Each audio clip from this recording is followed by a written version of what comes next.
What up? What up? What up? What up? Can y'all hear me? For sure. I think you can. How you guys doing? Give me 1 second. I'm trying to figure something out.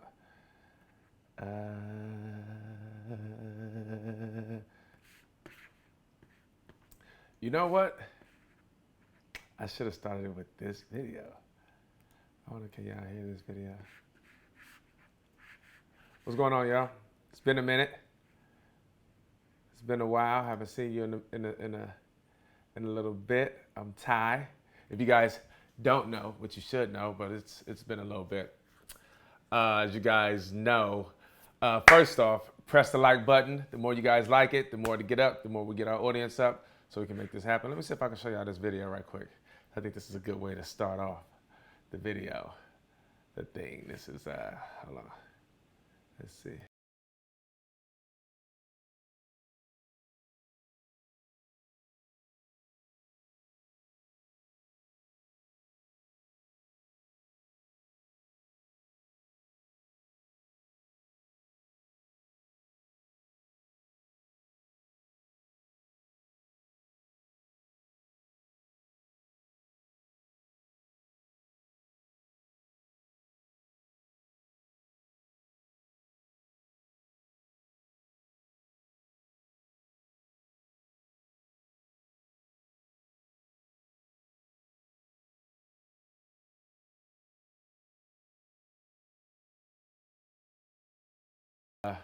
Remind y'all where you at, status quo.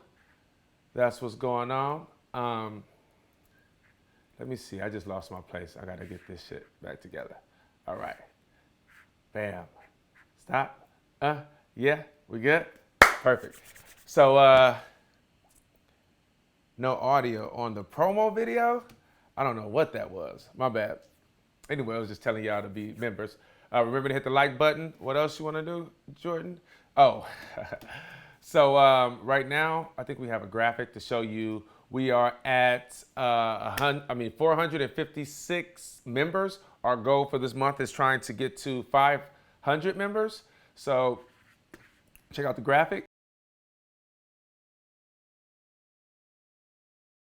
We are trying to get to 500 members. So bam, remember, press the like button, press the share button. As you can see, I'm stuttering, trying to figure out what I'm gonna say because it's been a minute. Hi, I'm Ty. For all the new members, I have been behind the scenes. Let me make sure y'all can hear me. He said y'all couldn't hear the promo video. As long as y'all can hear me. Okay, we good? We good? No sound? Kelly, how you doing? Who else is here? I ain't seen him in a Cali. Cheryl, what's happening? What's happening? I miss y'all. Sway, what's happening, player? How you feeling, pimpin'? What is that? Jedi Mullet 77. Appreciate the $5, player. Trickle down economics is code word for urinate on you economic. In corrupt fascism now, for sure, for sure. Paul, $2. Appreciate you, pimp. Why hasn't ALC endorsed Bernie Sanders anymore yet? I don't know, man. You know what? To keep it 100, I appreciate the $2, Paul. To keep it 100, I've been a little out the game because I've been trying to focus on getting this the documentary done. Now that it's done, I'm back in the news. You know what I've realized? When you let like CNN, Fox, or any type of news that talks about Trump go, you do get you feel the weight of the world off your shoulder. And it was so refreshing. It was refreshing.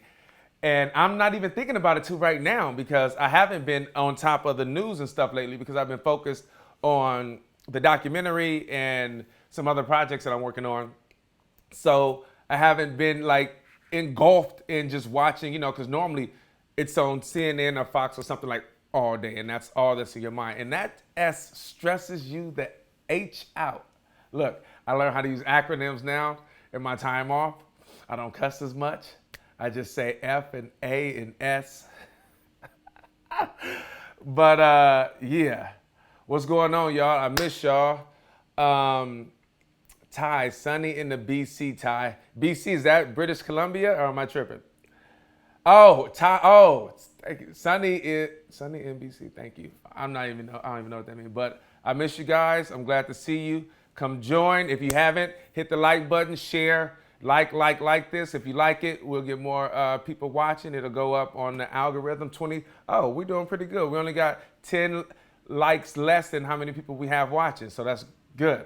But we need more people watching for sure. Good to see you, Ty. Good to see you too, Michael. Appreciate you, player. So yeah, so I've been out doing documentaries. You guys know about the Flint documentary that's done. We shortened it. It was close to 2 hours. We got it down to 140, and we submitted it for Michael Moore's film festival. I actually been out networking with a lot of different producers and everything. So in addition to that, some people that in Hollywood that have new media groups that I've contacted with, they also have a copy of it. What they do with it, I don't know. But they seem interested in it and they wanted to check it out, so I've sent it to them. And I've heard back from 2 people just saying they got it, I'm gonna watch it, do you mind if I send it around my office? And I was like, yeah, please, you know. You never know. Somebody can get it and be like, oh, you know what, who would like this? Bam, and this and that. That's normally how a lot of things happen. So that's what I've been doing lately as far as like networking and things like that. What else has been going on in my life? Me and Jordan have been fighting as usual. He's been getting on my daggone nerve. You guys remember this is a super chat, so super chat, super like. Kelly, what's happening? Kelly, I miss you. Kelly, I think because progressives are still challenging each other to be better than the other good, then she'll endorse the non-bridal candidates, Warren. That's interesting. I do think that, how do you feel about that though? That's something like, how do you feel about like litany tests and things like that where you're not progressive enough of this if you don't do this? And if you're progressive, that means you can't do that. Like they have these rules and regulations. And if you don't, now I understand, I think there's certain things that if you don't do, you're not progressive. You know, Medicare for all, I think free college. I think your perception that people are equal regardless of who they are. You know what I mean? That women have a right to make up their own mind. Like if we can agree on that, those basic things, you know what I'm saying, about as far as progressivism, then I mean, you watch Joe Rogan, like some people get mad. Oh, you watch Joe Rogan, you ain't progressive. What? That makes no sense. Like, go play in traffic, you know? I think some of it is ridiculous, and some of it almost mirrors the thing that kind of we're fighting against, right? Like how the intolerance of what a lot of progressives think, or the resistance think the right wing or conservatives are. Like the intolerance that we're fighting, in the midst of it, we like lose ourselves and become intolerant ourselves, which is weird because there is a exact difference between pushback and resistance and intolerance. You feel me? So you know, we want to make sure that we're careful of that, and that we are cognizant and intentional about making sure that we're resisting and pushing back and challenging, but not being intolerant. You know what I mean? There's certain things you need to be intolerant about: racism, prejudice, the lack of resources in impoverished neighborhoods. It's things like that where, and capitalism that exploits and rapes communities. Those things you should be intolerant with. But conversation, dialogue, and disagreements, come on now. Let's get it right, right? So, you guys know I'm from LA. I live in LA, and LA is having a homeless issue. Homelessness in Los Angeles has risen. The LA Times put out an article, I think it was on the 6th or something. It has risen 16% in a year, and that's staggering. And you think about, you guys remember to press the like button. We got 46 people watching. Continue to like us. Roberto, appreciate you, player. Americans need to get over individualism. I don't know what you mean. I mean, I know what you mean, but I don't know if I agree, I guess. I think individualism is good, but it shouldn't trump, it shouldn't trump, or I don't want to say, I think individualism should trump groupthink.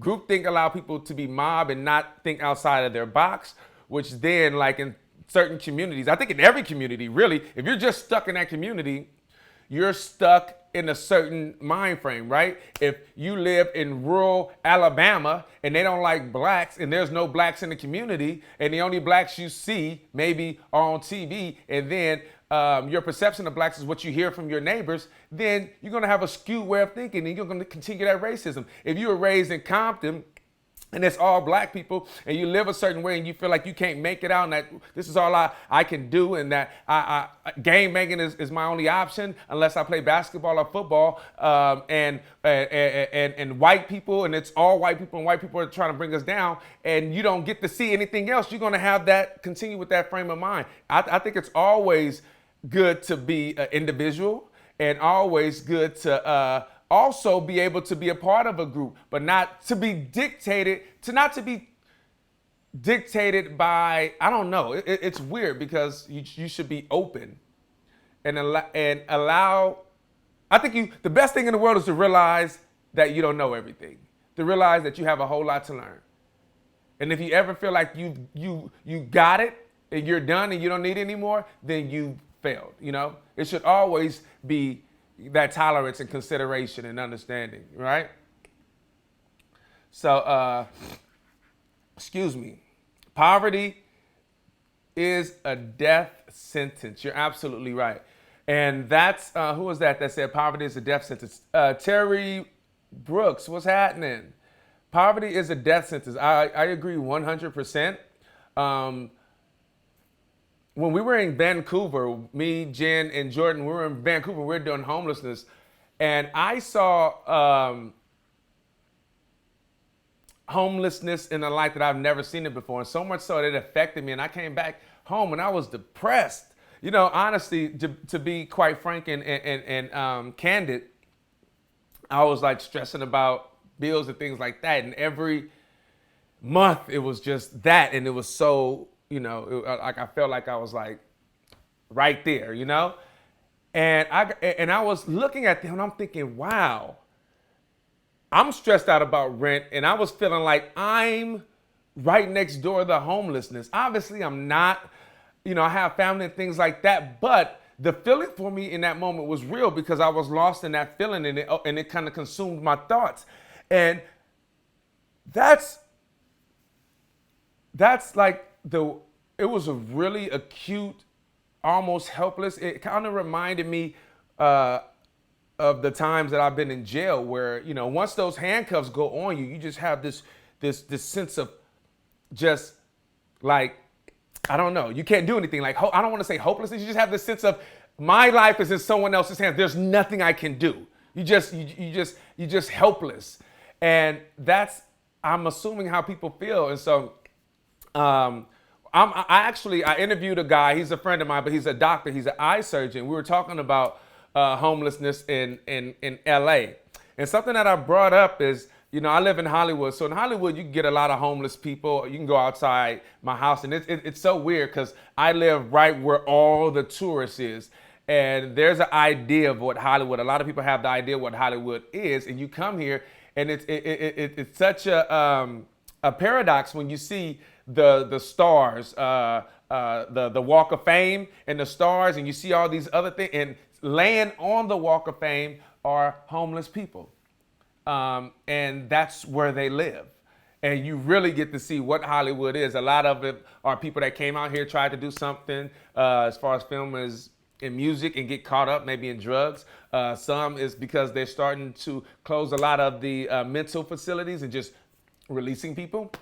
Some are people that did 10, 15, 30, 35 years in jail, and maybe they didn't have a large family and most of their family is dead, or most of their family don't want to mess with them, and they can't get a job and they're homeless as well. And so you have an influx of homeless people that of all type of circumstances. It's not just one. It's not just one thing. It's very nuanced. The reasons why a lot of people in LA are homeless, and we brought up an experience of mine. I was going to a weed dispensary, maybe a couple miles from my house. So I decided to take a scooter, and I took the scooter and I went down the street that I always go down, and I'm like, damn, that's there was a homeless encampment, and I'm like, oh, they decided to move here. That's interesting, and I thought that, and then I just kept going, and in my head, I continued to live life,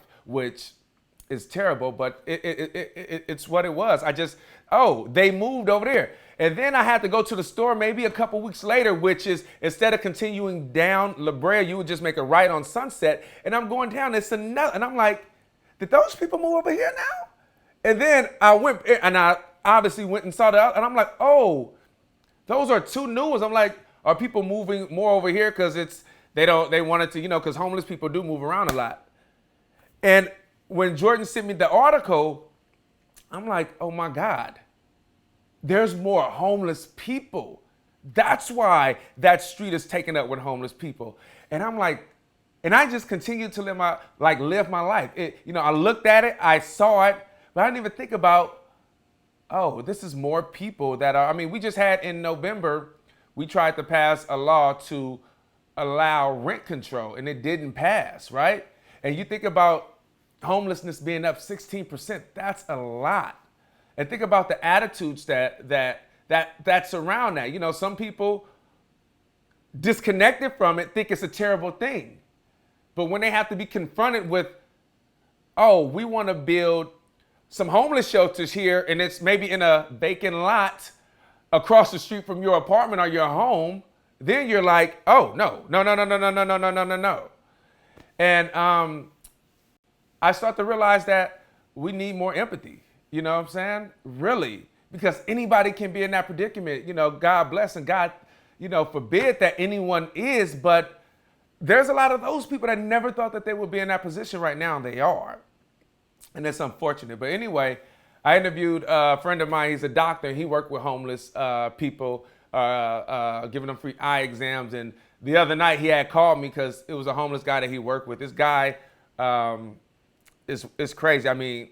You'll see. He was shot with a 12 gauge in the head, point blank range, and he survived. This whole part of his face is like pushed in, and he only has one eye, so he really have eye problems. And his name is his father's Canadian and his mother's American. He's from Wisconsin, but his first name is actually Kwaku. But he goes like I don't want to say his professional name, but Dr. William Grant, but his name is Kwaku. His father's from Ghana, Canadian. But he would go and check on homeless people because what he does, he in addition to being a surgeon, he realized there was a need because a lot of impoverished communities didn't have eye care. So he started a nonprofit. He got a van and put I don't know what you call it, but whatever eye doctors and eye surgeons will use, all in this van, and he drives around and just give people free eye exams and things like that, and you'll see it.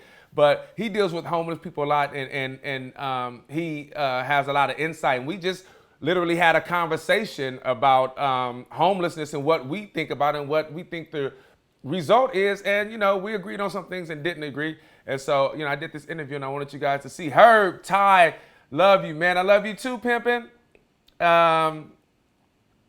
What else we got? Okay, so we're gonna get to this video so y'all can check this out. This is me. This interview was yesterday, and you'll see. We got it. Let's get to it.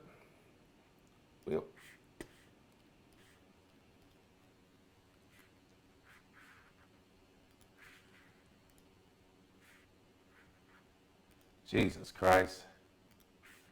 Where's the video?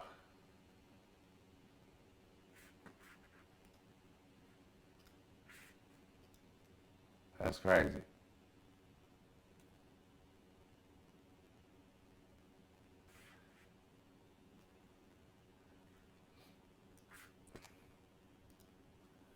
Oh, shoot. Okay, something happened with the daggone video. Ain't that nothing? Black people.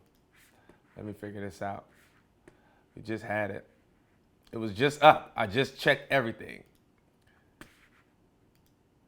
That is the powers that don't want y'all to see this powerful interview. Let's get this right. Take a half a second.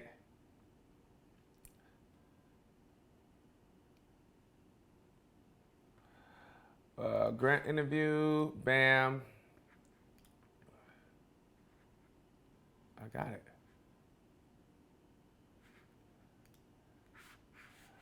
How you doing, bro? Good, man. It's good to see you, bro. Good seeing you too, Absolutely, man. How you guys doing? What's happening? I'm Ty. I know y'all ain't seen me in a minute. I've been, as you guys know, we've been working on a documentary, the Fleshing Flint documentary, that you got a chance to see, right? Crazy. And doing a lot of work, so you guys haven't seen me. I'm back. I'll be doing more live. Lord, help me. All right, give me 1 second. This thing is just tripping.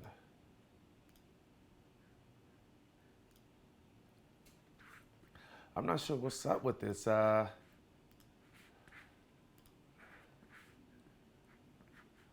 This is what I got this is what I got for y'all to watch. So we're gonna have to figure this out. Hold on. Why are you playing games with me?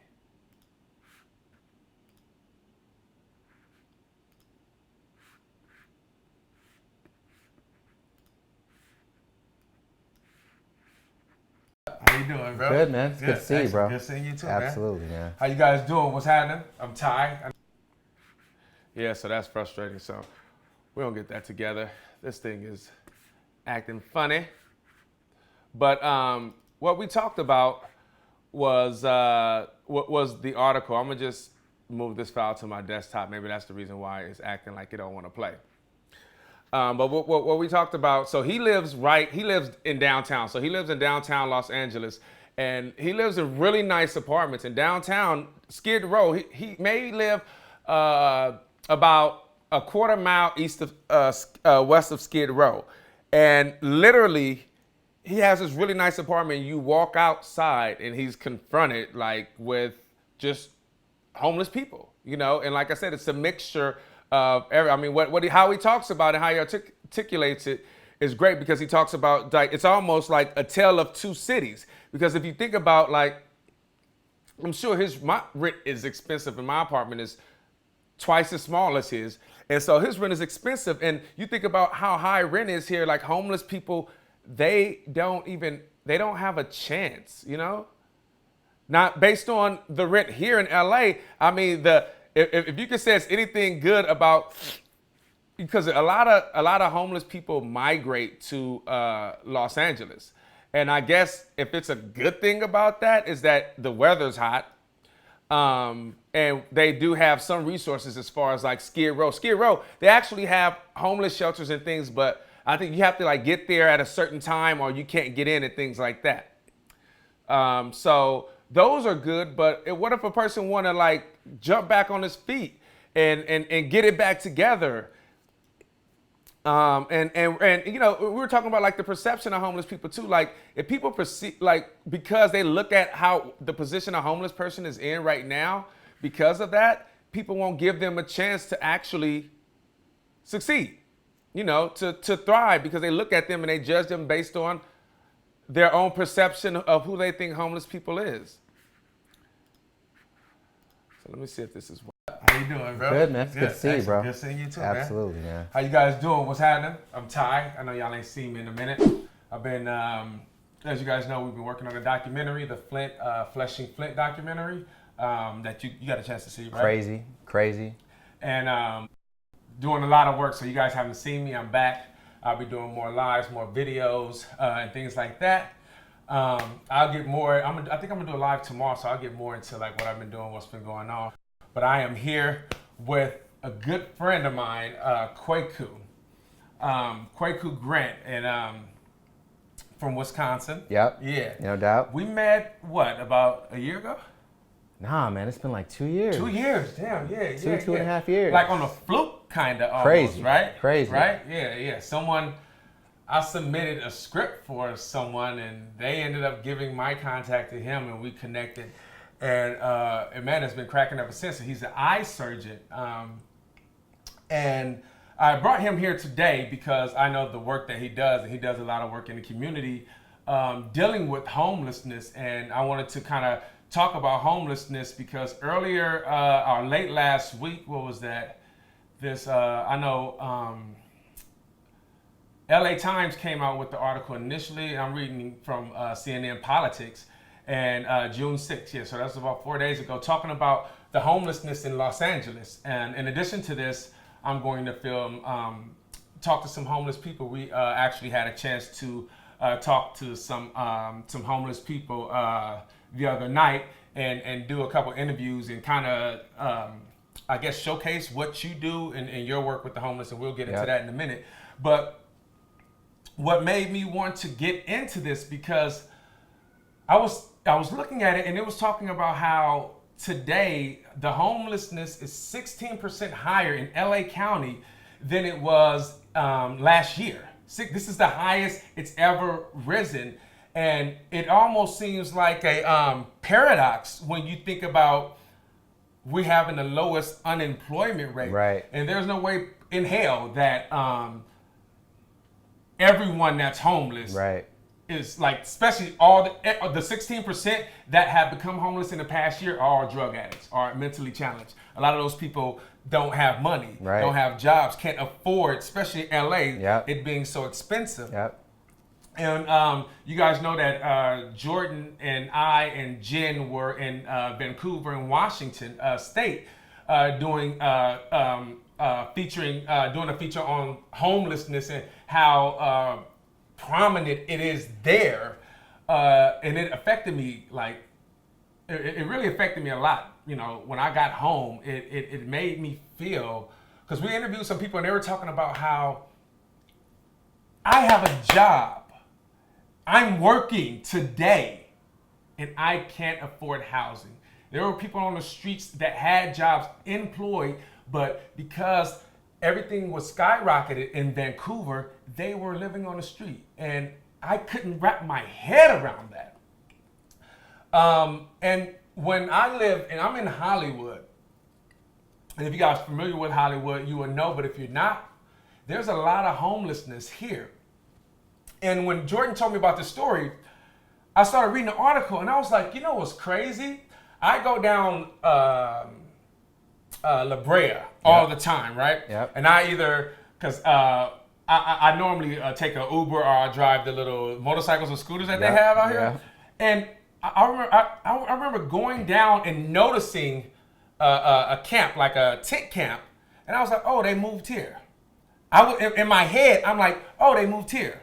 It's another one. A week later, I'm going to Ralph's, which is, instead of going down La Brea past Sunset, you make a right on Sunset, the Ralph's over there. I saw it in turn. I'm like, wow, why are they moving here?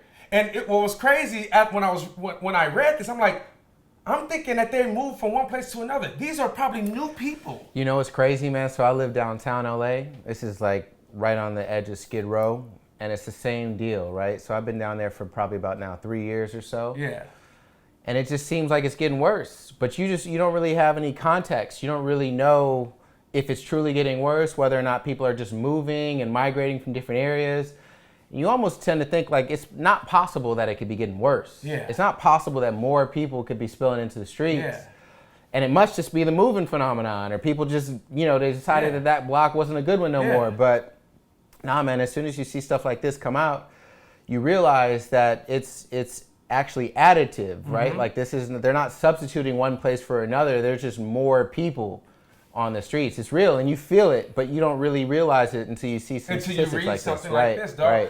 Right. This is CNN Politics. It says, I'm gonna read a couple paragraph or so. It says the stunning increase in homelessness announced in Los Angeles this week, up 16% over last year citywide. Was it okay? Hold on. Up 16% over last year's citywide. Jesus Christ.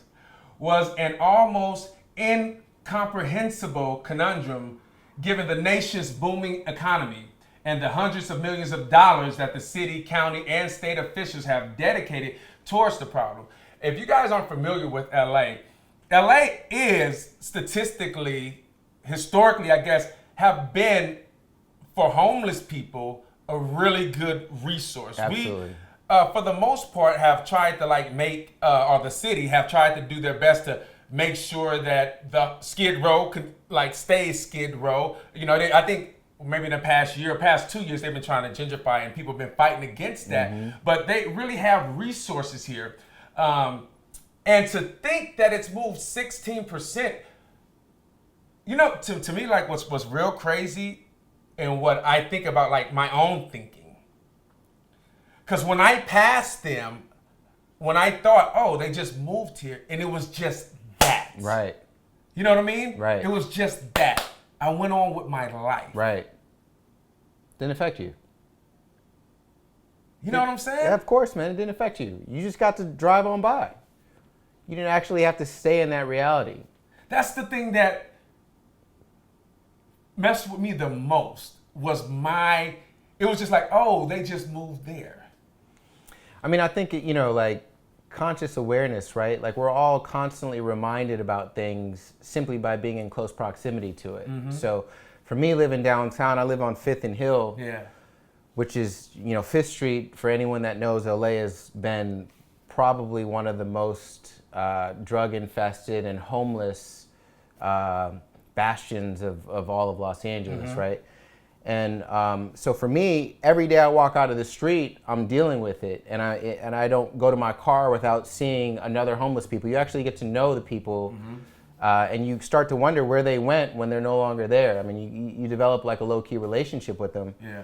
But for anybody that doesn't live in that close of proximity to homelessness, as soon as you leave the McDonald's or you leave the Burger King and leave the Ralph's, and you come back to the crib, there's no homeless people around where you live. I don't see any homeless people around here. So you might drive by them and it's all in passing, hey, or whatever. You come back home and you don't even recognize it. It's more not a part of your consciousness anymore.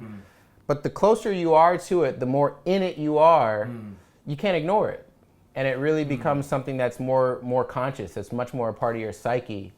And that, for everyone that doesn't live next to homeless people or live close to a homeless community, I think that's where the efforts for going into that community and doing public services or giving donations or, feeding the homeless or something like that.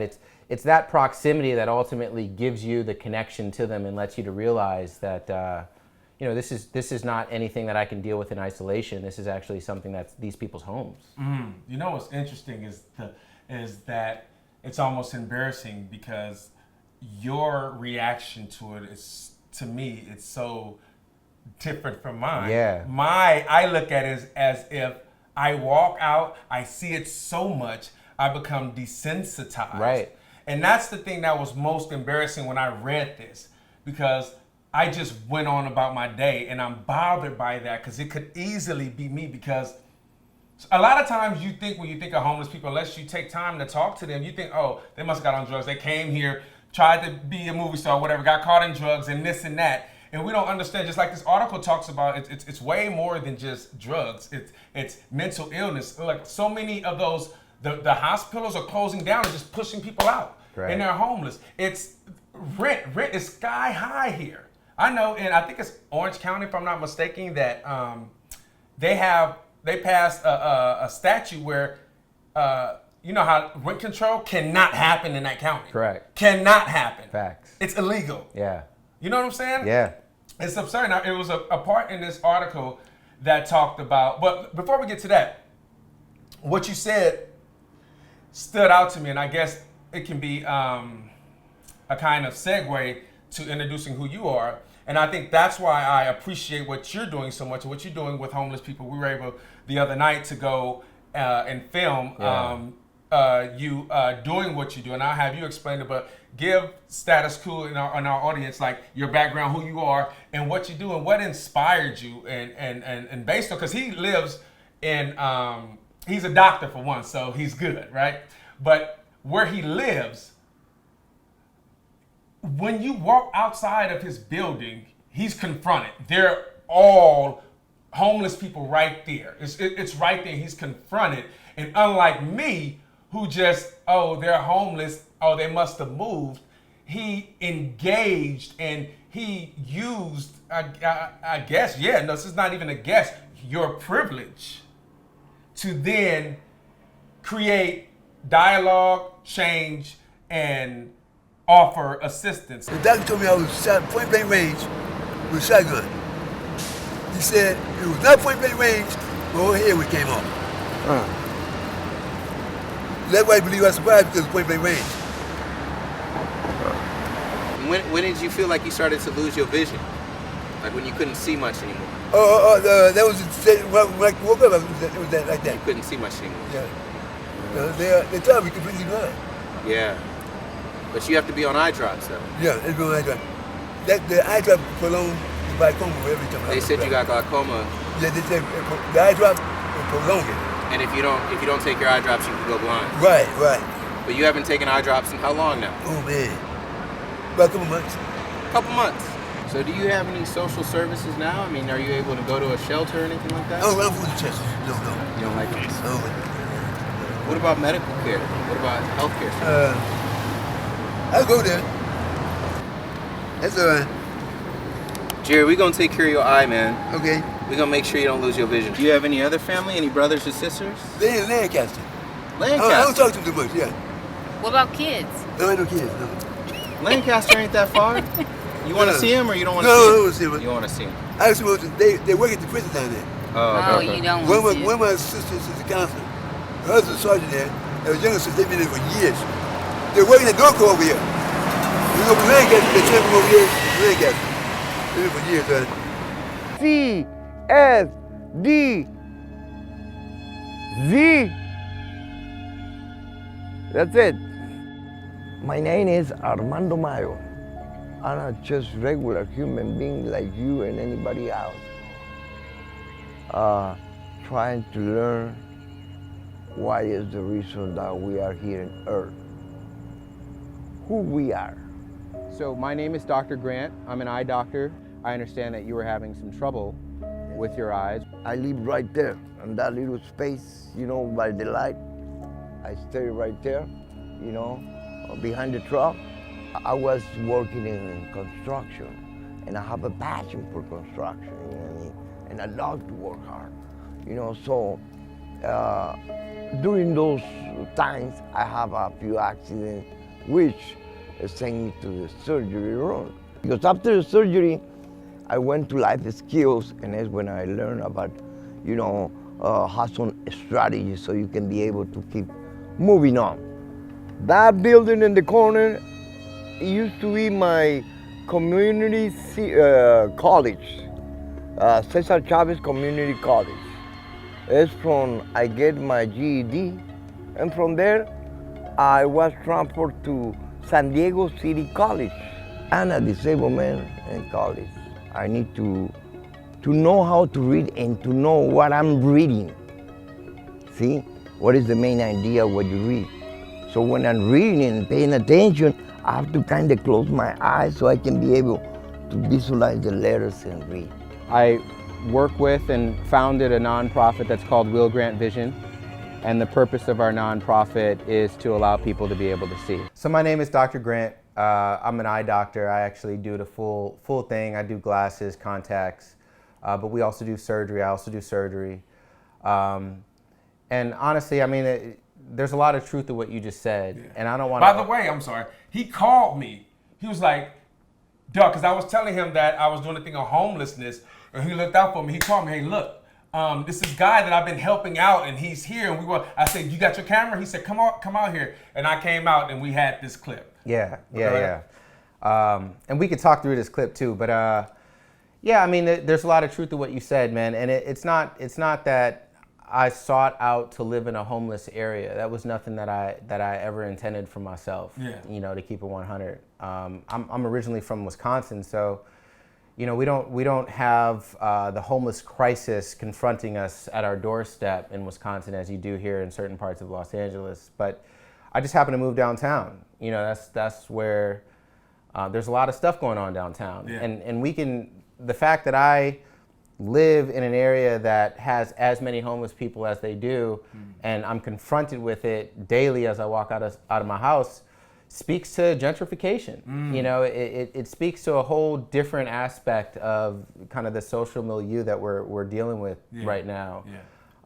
So for me, it wasn't. I didn't seek out to live in a homeless area, but you know, ultimately, you take the good. You take the good that you're looking for, and you have to be able to deal with the circumstances that are on the ground. And so, in Will Grant Vision, it's a nonprofit that I founded, and you know, the whole point of Will Grant Vision is to give people vision, quite literally to give vision away, and I mean that in a literal sense of helping people to be able to see. Unpack that a little more, because before we started, like, you broke it down, and I think it's impactful because a lot of times it can kind of go over someone when you say we give them vision. Like, what does that mean to you? Because what it means to you, it didn't mean to me until you explained it, and then I'm sure people like help me out. So you know, vision. If you were to look up the word vision in a dictionary, you would find two definitions. The first one number one would be eyesight. Would be quite literally, you know, what do people see out of their eyes? The second definition, it's funny because I just wrote about this recently, but the second definition is the ability for people to think and imagine the future, to think about and imagine the future. And that's what we would oftentimes give the tag of visionaries, right? Like, oh, he did this, he saw ahead of the game, he's a visionary. You know, they had incredible foresight, hindsight. These are all visionary or visual concepts that we throw around oftentimes, but really it's rooted in this concept of being able to see stuff, quite literally what's coming out of your eyes.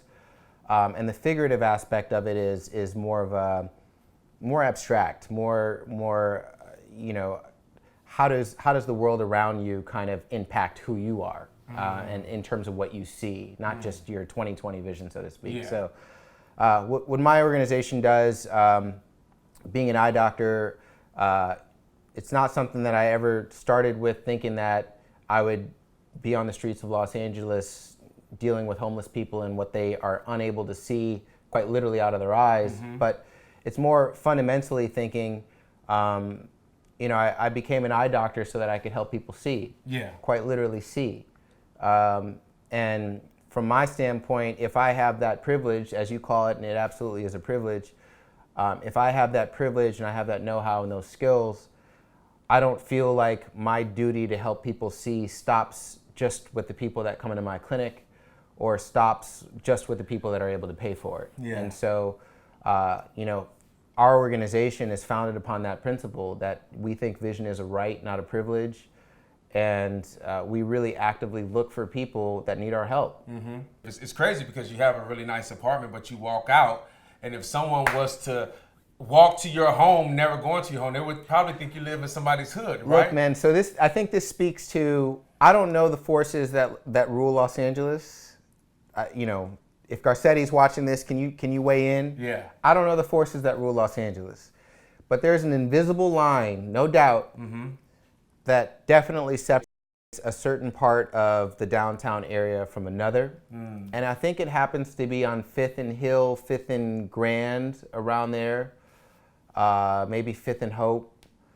But yeah, so I face Pershing Square. Pershing Square, for anyone that's not from Los Angeles, is the dead geographic center of Los Angeles. If you were to type in Los Angeles on Google Maps and a pin dropped, it would drop on Pershing Square. So I live facing Pershing Square. And as soon as you cross Pershing Square, you're immediately confronted by this incredibly nice and ornate hotel called the Biltmore Hotel. And I think it's been a bastion of wealth and you know, certain political affiliation in Los Angeles for decades. And sure enough, on my block, you might find 3-in-1 homeless people, or 3-in-1 people that might look like they might have a mental health issue.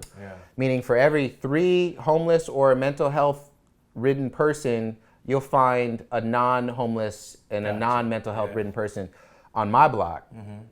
But as soon as you cross to the next block, you don't see any homeless people anymore. It completely goes away. That's so interesting. As soon as You're right. as soon as the Biltmore Hotel, as soon as you cross, you go up close to the U.S. Bank building. No homeless. Right. Very little homeless stuff up there. The library does have a group of homelessness. No, but you're right. You get to Fig, completely gone. Nothing. Completely gone. Dog, tell me about like, it's really kind of the tale of two cities when you think about like who you are, your success, and where you are, and what you're confronted with daily. You just going to work. Every time you come out, you're confronted with it. And the reason I think this is a great question for you because you, it's not you're not desensitized to it. It still affects you, right? So, what do we say? Understanding where you are, the position that you're in, and you're in an apartment, right? Yeah. A nice apartment, but it's an apartment. Yeah. And you know how much you pay for rent, and you're these people that's homeless, like, do they even have a chance? No. Because nothing's cheap. No. This apartment right here is really, really small, and it's expensive. Yeah. You know what I mean? Yeah. No, they don't. I mean, there's no chance, honestly. If it's, here's the thing. I am also a strong believer in our free market. Yeah. I do realize the value that the free market of America has not only delivered to Americans, America as a whole, as a country, but also the world. Our free market system really has been the driver of every economy, modern economy in the world today. Yeah. So, that free market system is built on scarcity. It's built on, concepts of supply and demand. Yeah. If something is in limited supply, prices go up. And it's the system that we all enjoy, that built our roads and our freeways and so on and so forth, Yeah, so I'm not sure if it's my internet or if it's something is making this thing throttle, but I'm going to I'm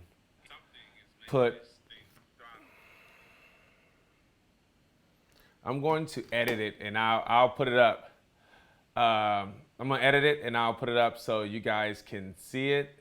Because I think the conversation is very interesting, but I can understand how it's like it's frustrating for me looking at it and watching it and see and like you guys not being able to see it. So I'm gonna cut it up and edit it. But if you guys can check Dr.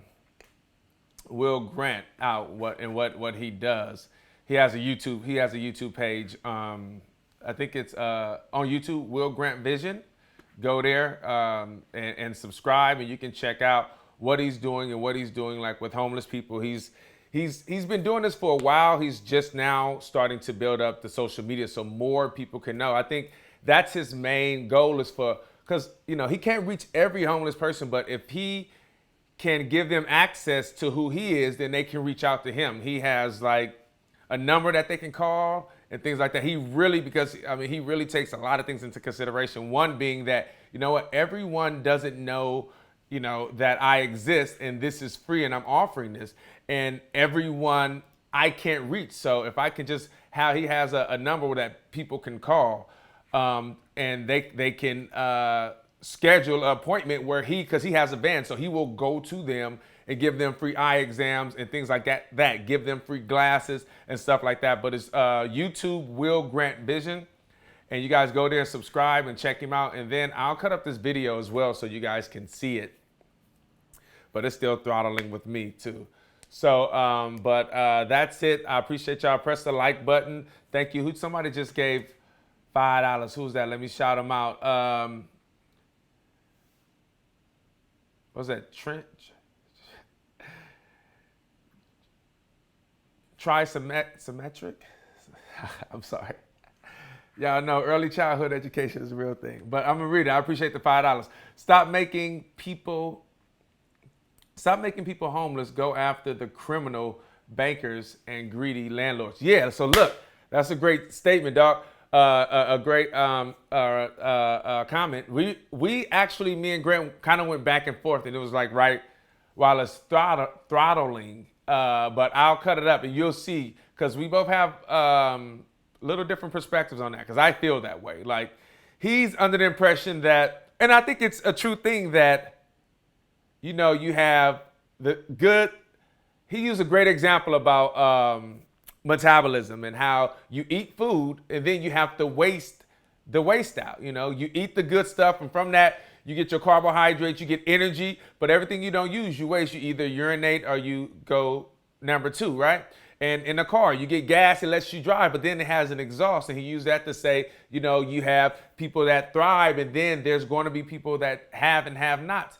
As if that's just a law. And I really don't believe that it has to be a law. It could seem like a law because that's how we've existed. We've allowed people to suffer because of our greed. And we kind of go back and forth on that, but I will cut up some of those so you guys can check out our actual conversation. But I think it's pretty intriguing. Yeah. I am here. I appreciate you guys tuning in and hanging out with me. I missed you all dearly. Kelly. Who else? MRRED. What up, pimpin'? Is that all y'all? Who else? I'm looking over of some names. Carrie, what's happening? TB, Michael. All y'all, I missed y'all while I was gone. I appreciate y'all for hanging in there while we was getting this film done. I think it's a lot better. I think it looks good, and we'll continue. Jordan will be up at 5 p.m. Not Pacific, Eastern Standard Time. Obviously, you guys gonna connect for that, and what else can I say? I love y'all. Appreciate the support. Remember what we do. It's because of you guys. We appreciate the donations. Continue to donate. We're starting to go on the campaign trail. So please, the journalism that you like, the journalism that you want, cost, and it costs money to get out there. So if you want to get real journalism and having us talking to the people and really feeling the heart and the climate of the country.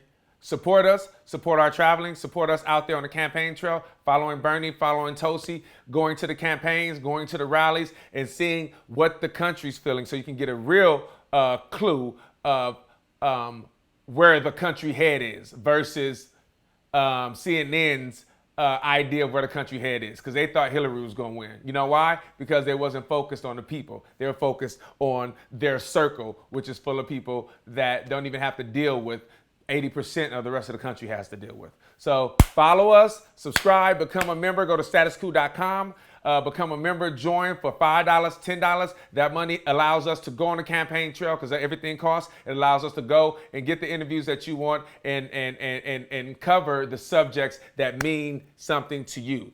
I love y'all. I appreciate y'all. Kelly, Kelly, I'm gonna give you a special shout out. You're amazing. I think I remember you offering to help us. I thought that was so sweet. And I appreciate you reaching out to us and just offering a lending hand. Your heart is amazing. So you guys be cool. Enjoy. You'll see Jordan at 5 p.m. Eastern Standard Time. Peace.